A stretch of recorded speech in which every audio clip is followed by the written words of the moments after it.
बिस्मिल्लाहिर्रहमानिर्रहीम। चालाक गधा और अक्लमंद मुल्ला। मुल्ला जी और इनका अनोखा गधा। एक गांव में मुल्ला जमीन नामी एक नेक मगर मिजाजी आदमी रहता था। इनके पास एक गधा था जो इतना चालाक था कि गांव के सब लोग इसकी होशियारी के कायल थे। गधा अक्सर अपने मालिक को हैरान कर देता। कभी बाजार से खुद दूध ले आता, कभी खेतों में जाकर सब्जी चुरा लाता और कभी दरवाजे पर दस्तक देकर मुल्ला जी को जगा देता। गधे का रोजा। एक दिन रमजान में मुल्ला जी ने सोचा कि अगर सब रोजा रख सकते हैं तो गधा क्यों नहीं। उन्होंने ऐलान किया, इस बार मेरा गधा भी रोजा रखेगा। गांव वालों ने हैरानी से पूछा, भला गधा कैसे रोजा रख सकता है। मुल्ला जी ने जवाब दिया, ये मेरा गधा है, ये सब कुछ कर सकता है। गधे की तरकीब।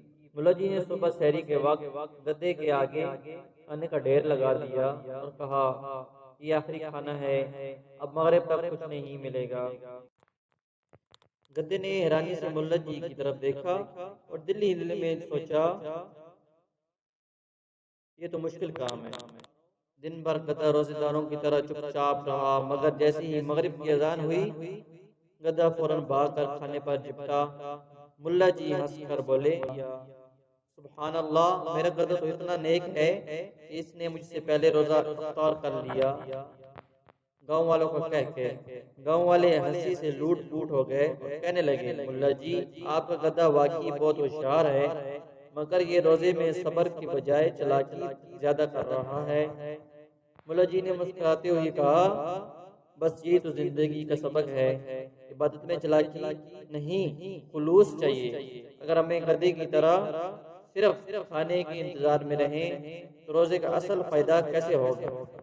ये कहानी हंसी मजाक के साथ ये सबक देती है कि रोजा सिर्फ भूखा रहने का नाम नहीं, बल्कि सब्र, तकवा और खुद को अल्लाह के करीब करने का मौका है। अल्लाह ताला हमें खुलूस के साथ इबादत करने की तौफीक अता फरमाए।